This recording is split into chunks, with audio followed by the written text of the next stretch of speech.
사람이 인생을 살아갈 때에 필요로 하는 것들이 참 많이 있습니다. 돈도 있어야 되고, 건강도 있어야 되고, 삶의 기쁨도 있어야 되고, 보람과 만족도 있어야 되죠. 그래서 사람은 누구나 다 너나 할 것 없이 모두가 다 복이 있는 인생을 살기를 원합니다. 여러분도 그렇죠? 그런데 모든 사람이 다 그렇게 복된 인생을 살아갈까 생각해 보면 그렇지 않은 것 같습니다. 어떤 사람들은 그렇게 살지만 어떤 사람들은 살지 못하는데, 왜 누구는 복된 인생을 살아가고 왜 누구는 그렇지 못한 인생을 살아갈까? 차이점이 뭘까? 성경을 가만히 읽고 묵상해 보게 되면 이유와 까닭은 한 가지입니다. 진짜 복, 참 복의 근원이 어디 있는지를 모르기 때문에 그렇습니다. 여러분, 복은 누구로부터 오는 것입니까? 복이 누구로부터 오는가를 아는 것이 복된 인생을 살아가는 비결입니다. 복은 사람에게서부터 오는 것이 아닙니다. 사람은 시시각각 변하는 존재이죠. 그래서 사람에게서 복을 기대하고 기다리면 그로부터 어떤 때는 복을 받은 것 같다가도 오히려 그 복 때문에 더 큰 저주가 오기도 하는 것이 인생입니다. 이 세상 모든 것들이 다 그런 것이죠. 그러므로 진짜 복, 참 복의 근원은 어디 있는가? 성경은 누가 그 복을 주시는가? 하나님 우리 아버지께서 그 복을 주신다 말합니다. 할렐루야. 믿으시면 아멘 하시기 바랍니다. 그래서 창세기 12장 2절 말씀에 하나님께서 믿음의 조상 아브라함을 부르시면서 하신 말씀이, 내가 너로 큰 민족을 이루고 내게 복을 주어 내 이름을 창대하게 하리니 너는 복이 될지라 그랬습니다. 하나님이 내가 내게 복을 준다 이렇게 말씀하셨어요. 인간은 하나님에 의하여 지음받았습니다. 하나님이 창조하셨습니다. 따라서 창조되어진 피조물인 인간은 창조하신 분의 말씀을 따라 그분의 뜻대로 살아야 복된 인생이 되는 것입니다. 생각해 보세요. 사람이 어떤 제품을 만들 때에 그 제품을 아무 목적 없이 만들지는 않습니다. 이 제품은 이렇게 써라, 이 제품은 이러한 목적으로 내가 만들었으니 이렇게 쓸 때 가치가 있다, 복되다 하는 것이죠. 그래서 제품을 보게 되면 사용 설명서라고 하는 것이 있어요. 그래서 그 제품을 그 사용 설명서에 딱 맞게 사용하면 어떻습니까? 참 바르고 복되게 그 제품이 쓰여지는 것이죠. 인생도 마찬가지입니다. 하나님이 인간을 만드시면서 인생의 사용 설명서를 주셨습니다. 그 사용 설명서가 뭡니까? 하나님의 말씀인 성경인 것이죠. 하나님 말씀을 따라 살 때에 복된 인생을 누리게 되는 것입니다. 하나님의 뜻에 맞게 살아야 하는 것이죠. 여러분, 하나님의 하나뿐인 아들이신 예수님께서 이 땅에 오셨습니다. 왜 오셨습니까? 한마디로 말하면 죄로 인하여 하나님과의 관계가 끊어져서 너무나도 복 없는 인생을 살아가는 인상을 보시고 불쌍히 여기셔서 사랑하심으로 우리에게 복 주시고자 오신 분이 예수님인 것입니다. 따라서 복 없는 인생, 죄인된 인간이 자신의 죄를 회개하고 예수 그리스도를 영접하면, 거룩하신 성령을 통하여 예수 그리스도를 나의 주라 고백하며 하나님을 아바 아버지라고 인정하게 되면, 그때 인간은 하나님과의 끊어졌던 관계가 회복되어지고 자신을 향하신 하나님의 뜻을 깨닫게 되며 구원 얻는 자 되는데, 이 모든 것을 뭐라고 하느냐? 참 복을 누리는 복된 인생이 되어진다 이렇게 말하는 것이죠. 사랑하는 여러분, 오늘 이 자리에 계신 저 모든 성도님들은, 저와 여러분은 한 사람도 빠짐없이 다 이 복을 누리게 되시기를 주님의 이름으로 축복합니다. 아멘. 아멘. 여기서는 꼭 아멘 하셔야 됩니다. 그런데 여러분, 이렇게 참 복, 진짜 복, 정말 복 없는 인생을 살아가는 우리에게 복된 인생, 복 있는 인생을 선물로 주시기 위하여 성육신하여 오신 예수님께서 그 사랑하는 제자들에게 이렇게 말씀하시는 말씀 본문이 있습니다. 그 말씀이 뭐냐? 오늘 우리가 읽은 신약의 말씀이에요. 저는 오늘 이 신약의 말씀을 중심으로 여러분과 함께 말씀을 나누려고 합니다. 마태복음 10장 11절에 13절 말씀인데, 예수님이 뭐라고 제자들에게 말씀하셨냐면 제가 한번 읽어드리겠습니다. 어떤 성이나 마을에 들어가든지 그 중에 합당한 자를 찾아내어 너희가 떠나기까지 거기서 머물라. 또 그 집에 들어가면서 뭘 하라 했냐면 평안하기를 빌라 했습니다. 그러면서 13절에 그 집에 이에 합당하면 너희 빈 평안이 거기 임할 것이요 만일 합당하지 아니하면 그 평안이 너희에게 돌아올 것이니라 하셨습니다. 여러분, 이 말씀을 한마디로 딱 축약하여서 요약하면 어떤 말씀이겠습니까? 여러분, 예수님께서 제자들에게 복음 들고 나가라, 주의 복음을 전하라 보내셨습니다. 생명의 복음, 진리의 말씀 들고 세상에 나아가 증거하라 시키셨습니다. 그래서 예수님이 그렇게 나가 복음을 전하면서 너희는 특별히 뭘 하는 사람이 되어야 하는가? 이렇게 말했습니다. 평안을 빌어라. 무슨 말입니까? 세상에 축복하는 자가 되라. 축복하는 삶을 사는 제자가 꼭 되라. 이렇게 말씀하고 계시는 것입니다. 저는 오늘 예배의 목표가 축복이에요. 저는 오늘 이 말씀을 주목하고 싶습니다. 여러분, 너무 중요한 게 여기 들어있는데요. 앞서 다 말씀드렸습니다만 우리 하나님은 어떤 분이십니까? 복을 주시는 분이십니다. 복의 근원이십니다. 복의 진원지, 하나님이 복 그 자체세요. 그런데 그런 하나님을 믿음으로 우리는 어떻게 되었습니까? 은혜 가운데 복 없던 인생이 복 있는 인생이 되었잖아요. 복된 삶을 사는 축복받은 사람이 되었습니다. 그런데 그런 우리 하나님의 자녀된 우리 믿음의 백성인 우리는 세상 속에서 어떤 존재로 살아가야 하는가? 그 참 복을 알고 깨달은 자로서 그 복을 누리는 사람으로서 복을 빌어주는 존재인 축복하는 사람이 되어야 한다라는 것이죠. 이게 예수님께서 우리에게 말씀하신 그 말씀의 의미입니다. 여러분, 우리는 복이 아닙니다. 복은 하나님이십니다. 그러면 우리는 뭡니까? 그 복을 빌어주는 존재, 그 복으로 인도하는 자가 되어야 한다는 것이죠. 한국교회 성도들이 가끔 복과 축복을 같은 것으로 여기고 혼용할 때가 있습니다. 저도 그래요. 저도 복, 어떨 때는 축복, 이게 섞어서 쓸 때가 아직도 많아요. 그렇게 안 하려고도 노력을 하지만 하다 보면 나도 모르게 그렇게 될 때가 많이 있어요. 그러나 성경적인 의미로 볼 때 복과 축복은 엄연히 다른 것이죠. 여러분, 복은 복 그 자체로 하나님이 복입니다. 하나님께서 주시는 것이 복입니다. 그런데 그에 비해서 축복은 뭡니까? 용어가 축복, 비일축의 복자를 쓰는 것이죠. 그래서 누군가를 위하여 하나님, 복이신 하나님이 그에게 임하시기를, 그에게 복을 주시기를 빌어주는 것을 축복이라고 하는 것입니다. 물론 저도 잘 안 돼요. 안 될 때가 많아요. 그리고 그렇게 용어를 쓰더라도 우리가 다 내가 사람이 그 복을 준다고 여기지 아니하고 그 용어를 하나님이 주신다고 여기긴 하지만 엄연히 구별해서 보게 되면 용어는 좀 다른 것이죠. 여러분, 축복은 성도가 다른 사람에게 하나님의 복이 임하도록 하나님께서 그에게 복을 주시도록 빌어주는 것을 축복이라고 부르는 것입니다. 여러분, 그래서 예수님은 그 제자들에게 복을 주는 너희가 되라가 아니라 복은 하나님이 주시고 너희는 그들을 위하여 축복해주는, 복을 빌어주는 존재가 되라고 말씀하시는 것이, 그게 평안을 빌라라고 하시는 하나님의 말씀입니다. 그러면서 오늘 우리가 또 주목해 보아야 하는 것은 마태복음 10장 13절 말씀에 합당하면 이런 말이 나오고 또 합당하지 아니하면 이런 말도 나오죠. 우리가 누군가에게 축복하고 싶어요. 그래서 복을 빌어주는 축복하는 존재로 평안하기를 빌고 싶습니다. 그런데 사람인지라 우리가 보면 어떻습니까?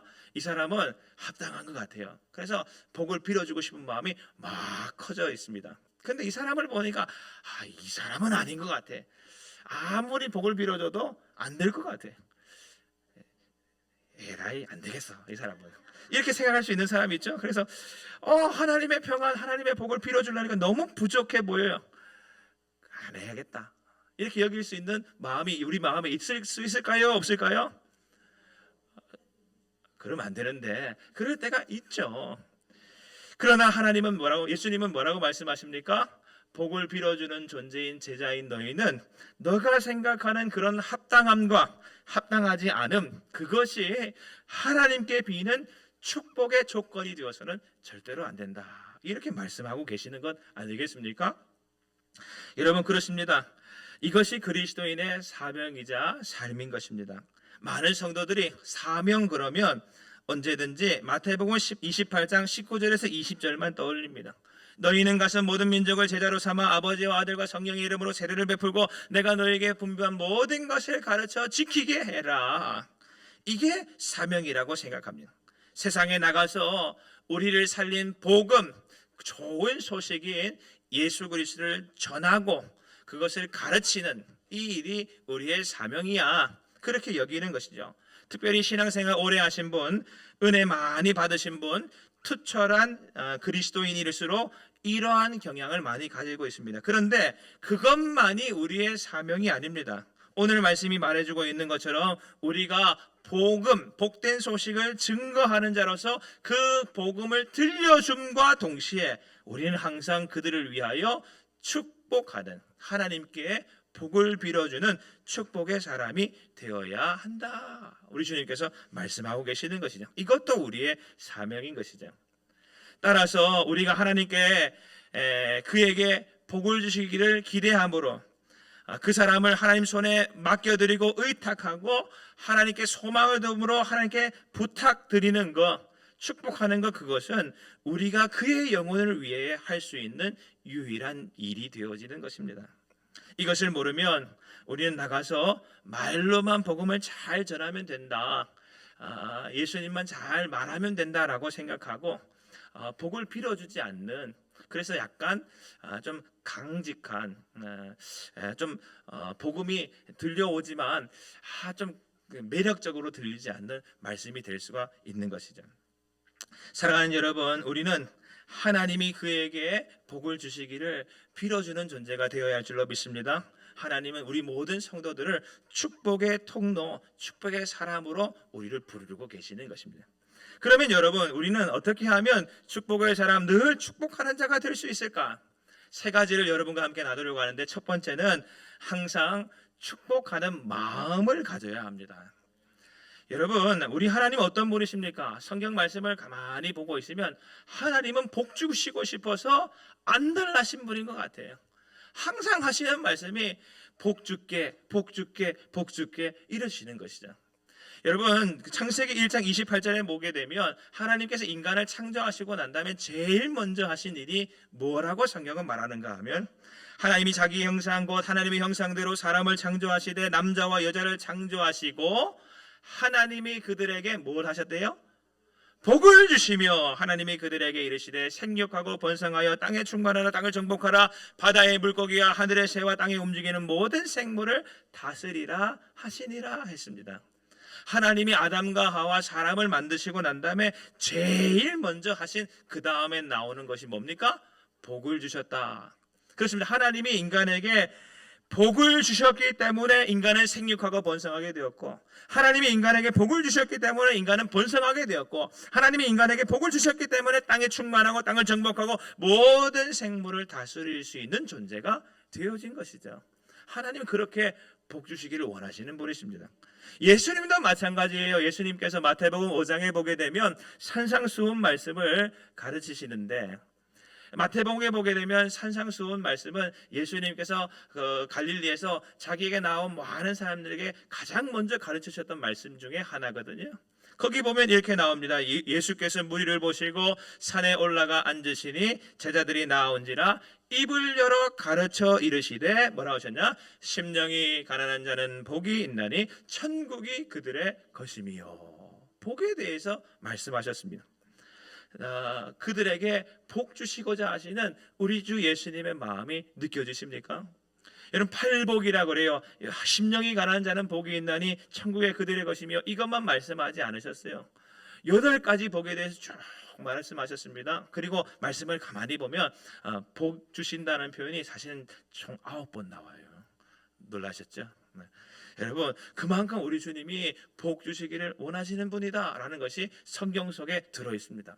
뿐만 아닙니다. 고린도후서 9장 8절 말씀, 바울이 우리 하나님을 소개하면서 이렇게 말합니다. 하나님은 능히 모든 은혜를 너희에게 넘치게 하시나니 이는 너희로 모든 일에 항상 모든 것이 넉넉하여 모든 착한 일을 넘치게 하려 하심이라. 아멘. 이게 하나님 마음이라는 거예요. 또 이사야서 41장 10절 말씀에 두려워하지 말라 내가 너와 함께함이라 놀라지 말라 나는 내 하나님이 됨이라 내가 너를 굳세게 하리라 참으로 너를 도와주리라 참으로 나의 의로운 오른손은 너를 붙들리라.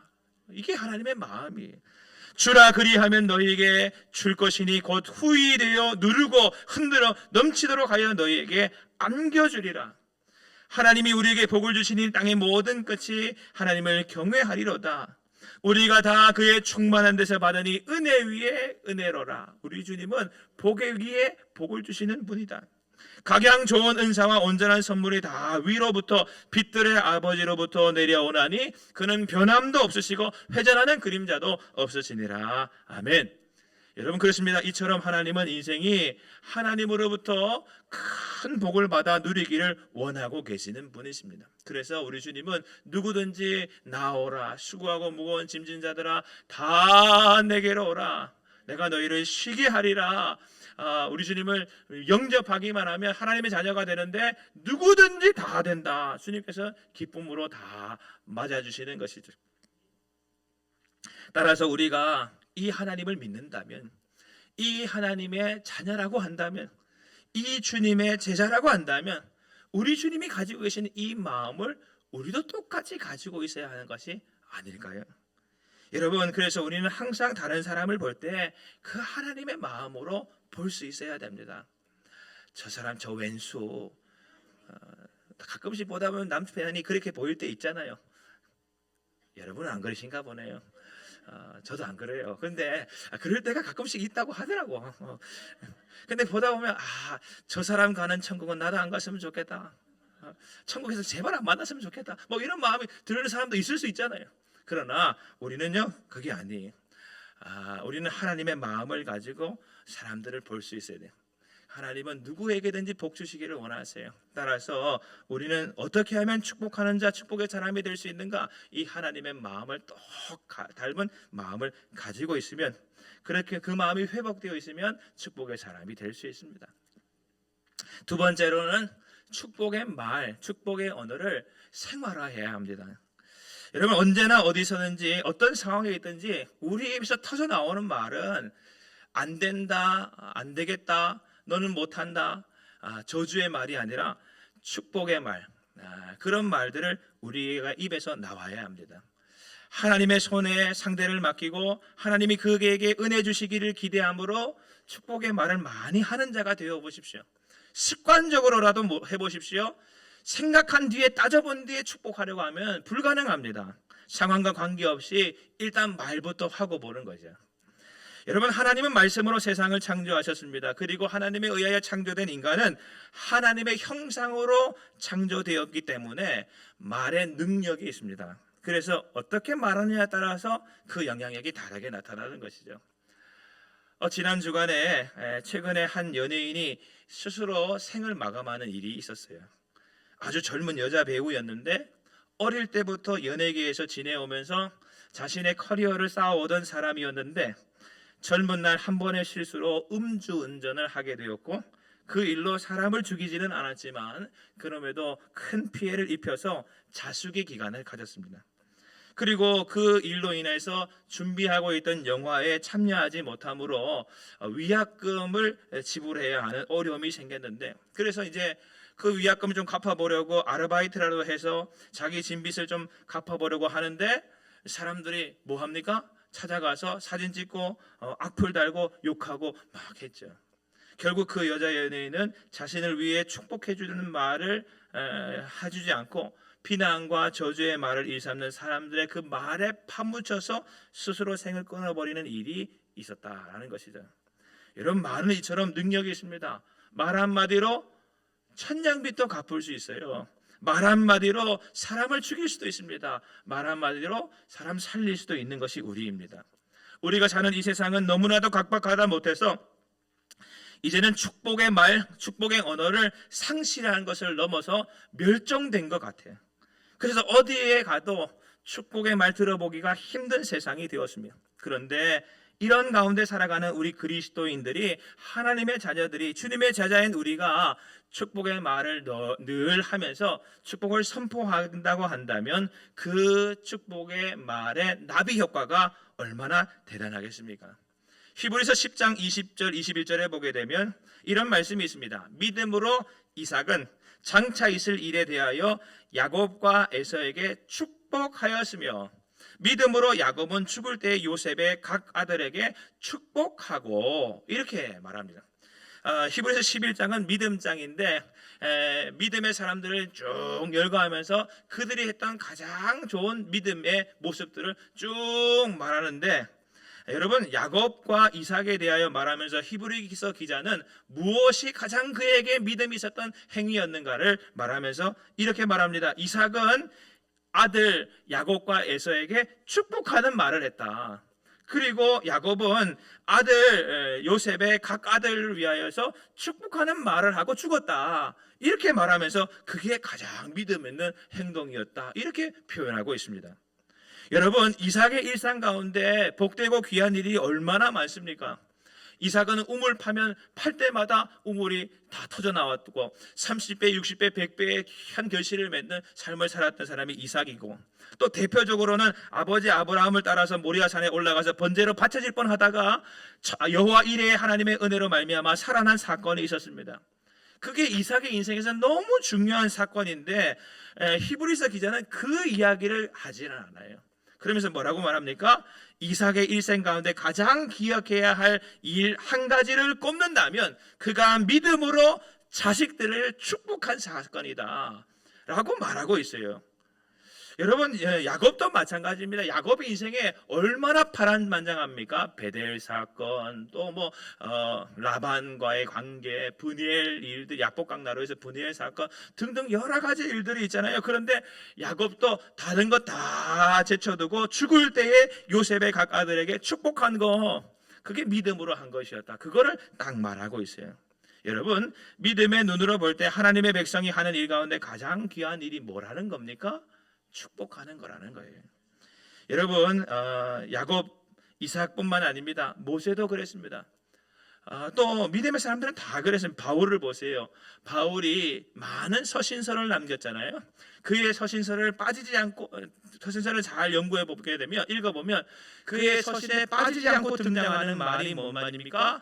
그 교회의 성도들을 축복하는 말들입니다.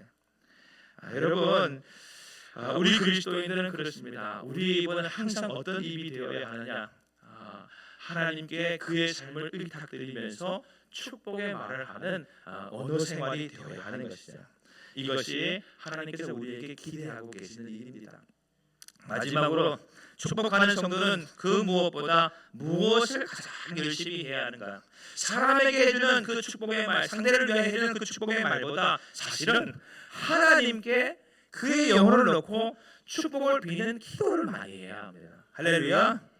왜냐하면 결국 복은 내가 그에게 줄 수 있는 것이 아니요, 내가 축복의 말을 해줬다고 그의 복이 그에게 가는 것도 아니요, 복은 하나님이 주시는 것이기 때문에 그렇습니다. 우리에게는 복이 없죠. 그걸 절절하게 알기 때문입니다. 그래서 민수기 6장 22절에서 23절에 보게 되면 성경이 말하기를, 여호와께서 모세에게 말씀하여 이르시되 아론과 그의 아들들에게 말하여 이르기를, 너희는 이스라엘 자손을 위하여 이렇게 축복하라. 이 말은 축복 기도해라, 이런 뜻이에요. 그러면서 27절에 너희가 내 이름으로 이스라엘 자손에게 축복하면 내가 너에게 복을 주리라, 이렇게 말하죠. 그러면서 어떻게 축복 기도를 드리라고 내용을 말하고 있는가 하면, 여호와께서 내게 복을 주시고 너를 지키시기를 원하며, 여호와께서 그 얼굴을 내게 비추사 은혜 베푸시기를 원하며, 여호와는 그 얼굴을 내게로 향하여서 평강 주시기를 원하노라, 이렇게 축복 기도하라는 것이에요. 이 말은 뭡니까? 세 가지를 하나님 앞에 기도하라는 것이에요. 그 영혼을 놓고 하나님께서 그를 지켜주시기를, 하나님께서 은혜를 그에게 베풀어 주시기를, 하나님께서 평강으로 그를 인도해 주시기를, 평강을 주시기를 하나님 앞에 축복하는 마음으로 기도하라는 것이다. 여러분, 우리는 세상으로 보낸받은 제사장들입니다. 제사장이 이런 축복 기도를 드리라 한 것처럼 우리는 하나님 안에서 왕같은 제사장으로 부름받은 그리스도인들 아니겠습니까? 따라서 우리는 세상에 나가서 많은 사람들, 주님 안에 있지 않은 많은 사람들을 위하여 하나님 앞에서 제사장적인 임무를 감당하면서 축복하는 기도를 하는 저희들 되어야 할 것입니다. 여러분, 특별히 자녀들을 위하여 꼭 축복 기도를 많이 하시기를 바랍니다. 자녀들을 위하여, 그리고 남편과 아내를 위하여, 가족을 위하여 축복 기도 많이 하시고, 더 나아가서 지인들과 이웃을 위하여 축복하는 기도, 특별히 그들에게 하나님의 크신 복이 임하기를 소망함으로 기도하는 우리 모두가 되어야 할 줄로 믿습니다. 우리의 축복 기도는 진실로 사람을 살리는 일 역사가 나타나게 될 것입니다. 하나님의 응답으로 인하여 진실로 복이 그에게 임하게 하는 하나님의 능력이 될 줄로 믿습니다. 이제 말씀을 정리하면서 제가 한 수필가의 글을 인용하여 좀 소개하고 싶습니다. 이 수필가는 예수 믿는 사람은 아닌데 그 사람이 수필에 이런 이야기를 담아뒀어요. 무슨 내용이냐면, 나는 서울 신설동에서 봉천동으로 이사했다. 신설동으로서 봉천동으로 이사할 때였다. 신설동 집 안에 복이 계속 우리 집을 따라오게 하려고 방마다 창호지를 뿍뿍 찢어놓고 청소도 대충 했다. 그러면 복이 그 집이 너무 더럽고 싫어서 나를 쫓아올 것이라 생각했다. 그리고 모든 이삿짐을 가지고 봉천동 집에 도착해서 빈집 문을 열고 들어섰는데 이 집은 깨끗이 청소되어 있고 창호지도 멀쩡했다. 그리고 눈에 잘 띄는 곳에 종이 한 장이 붙어 있었는데 거기 이런 글이 적혀 있었다. 이사하느라 수고하셨습니다. 이 집에 오셔서 부디 행복하게 사세요. 방마다 연탄불을 피워 놓았습니다. 방 하나에 연탄 2장씩이면 온종일 따뜻합니다. 저는 다음 이러이러한 주소로 이사 갑니다. 혹시 필요한 것이 있으면 연락 주세요. 그럼 안녕히 계세요. 적혀 있는 글이 한 종이가 붙어 있더라는 것이죠. 이 수필가가 이 글을 보고 자기의 지난 행동과 이 집을 떠나간 사람들 보면서 너무나 말할 수 없는 부끄러움을 느꼈다고 해요. 그러면서 축복의 말 한마디가, 축복의 행동 하나가 정말 눈물나게 감사했다고 남긴 글이 있었습니다. 사랑하는 여러분, 우리가 하는 한마디의 축복은 너무나도 작고 미약해 보여도, 우리가 하나님 앞에 비는 축복의 기도는 너무나 보잘것없어 보여도 그것은 이 세상을 바꾸고도 남음이 있는 하나님의 사랑과 생명이 되는 줄로 믿으시기를 바랍니다. 우리만 사실 축복할 수 있습니다. 하나님을 알기 때문에, 참 복의 근원이신 하나님을 아는 자이기 때문에 그렇습니다. 하나님 앞에서 세상을 축복하는 자로서 우리 모두가 살아갈 수 있게 되기를 주님의 이름으로 간절히 축원드립니다. 아멘. 기도하겠습니다. 하나님 감사합니다. 복이신 하나님으로 인하여 복받은 우리가 되게 하신 것 감사를 드립니다. 복을 아는 자, 누리는 자로서 세상을 축복하게 하여 주시고, 그리하여서 우리 곁에 많은 이들이 참 복의 근원이신 하나님을 진실로 알고 깨달아 그들도 복의 사람들 다 되게 인도하는 우리 모두가 되도록 축복하여 복을 내려 주시옵소서. 예수 그리스도 이름으로 간절히 기도하옵나이다. 아멘.